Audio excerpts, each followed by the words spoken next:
സാധനങ്ങളൊക്കെ വിറ്റ് കാശും സമ്പാദിച്ച് ഓവറായ മസിലും പിടിച്ചേച്ചിരുന്നാ ഉണ്ടല്ലോ പൊട്ടിത്തെറിച്ച് പോകും കേട്ടാ. എടാ എത്ര നാളായടാ നമ്മളിങ്ങനെ ഒരുമിച്ചൊരു യാത്രയൊക്കെ പോയിട്ട്. അതാ പിന്നെ ഞാൻ ചാടിക്കേറി ഇങ്ങ് പോന്നേ. ഞാനേ എൻ്റെ ജോലി അങ്ങ് വിട്ടാലോ എന്നിങ്ങനെ ആലോചിക്കുമായിരുന്നു. ഇവിടെ ആകുമ്പോ എനിക്ക് നിന്റെ വാലിൽ തൂങ്ങി അങ്ങ് നടക്കാലോ. അപ്പൊ നിനക്ക് ചിരിക്കാനൊക്കെ അറിയാലേ. പിന്നല്ലാതെ പരിസരം നോക്കാതെ നീ ഓരോ വട്ട് കാണിക്കുമ്പോഴാണ് എനിക്ക് ദേഷ്യം വരുന്നത്.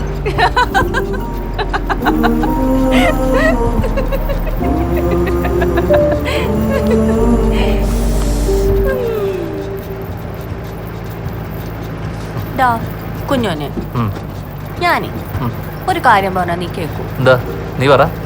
എടാ കുഞ്ഞോനെ, നീ ഇങ്ങനെ നമ്മുടെ പാടത്തും പറമ്പിലൊക്കെ കൃഷിയൊക്കെ ചെയ്ത് വിയർത്ത് ക്ഷീണിച്ച് നിൽക്കുമ്പോ ഞാനേ ഒരു ചട്ടിയില് തലേന്നത്തെ മീൻകറിയും നല്ല മുളക് ചമ്മന്തി തൈരൊക്കെ ചേർത്ത് കഞ്ഞി എടുത്തങ്ങ് ഒരു വരവ് വരും.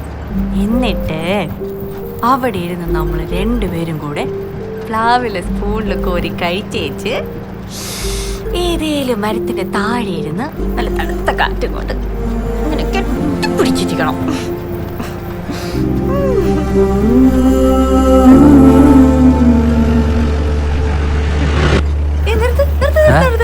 എനിക്ക് ഐസ്ക്രീം വേണം. വെറുതെ ഇരിക്കാതെ വേണം. നിർത്തടാ, നിർത്ത്. നിർത്തി.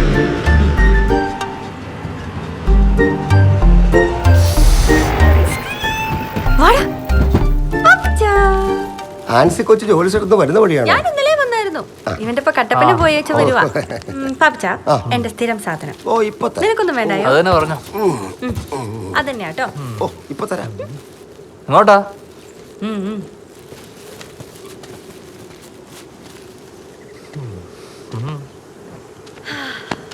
ലോകത്ത് എവിടെ പോയേച്ചാലും നമ്മുടെ ഈ നാടില്ലേ നെയ്യാശ്ശേരി, ഇവിടെ വന്നിങ്ങനെ അന്തം വിട്ട് നിൽക്കുമ്പോൾ കിട്ടുന്നൊരു ഒരു ഫീൽ ഉണ്ടല്ലോ, അത് വേറെ എവിടെ കിട്ടത്തില്ലടാ കുഞ്ഞോനെ. ഈ മഞ്ഞും മലയും കാറ്റും പിന്നെ നമ്മുടെ തോന്നിയാസവും, ഇത് നമ്മുടെ സ്വർഗാടോ അല്ലയോ?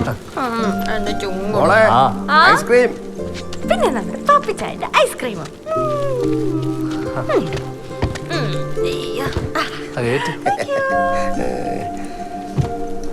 സുഖാണോ?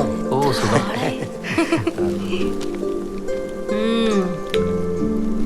അടിപൊളിയല്ലേ? നിനക്ക് വല്ല ഭ്രാന്തുണ്ടോ? എപ്പോ നോക്കിയാലും ഒരു ഐസ്ക്രീം തീറ്റ്. അതും കൂടെ കഴിച്ചോ? പിടിച്ചു നീ കഴിക്കടാ.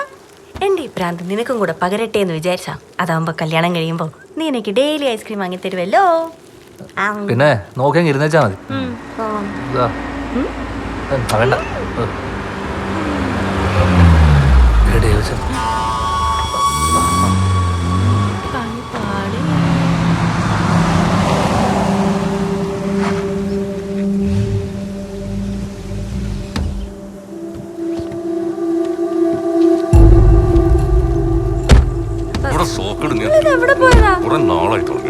കുടുംബത്തിൽ പോകുമ്പോ നിനക്ക് പറഞ്ഞിട്ട് പോയിക്കോട്ടെ. വെറുതെ മനുഷ്യനെ തീരിയിരിക്കാൻ വേണ്ടിട്ട് വാ, വന്ന് വണ്ടിയിലോട്ട് കയറിക്കേ. വെറുതെ നാട്ടുകാരെ കൊണ്ട് പറയിപ്പിക്കാൻ ഇറങ്ങിയിരിക്കുക. നിങ്ങൾ അങ്ങ് പൊക്കോ, ഞാൻ വന്നോളാം.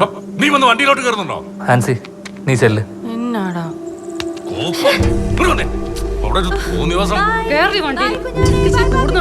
ചിങ്കരിക്കാൻ പറ്റിയ സ്ഥലം. ദോഷം അല്ല എന്താ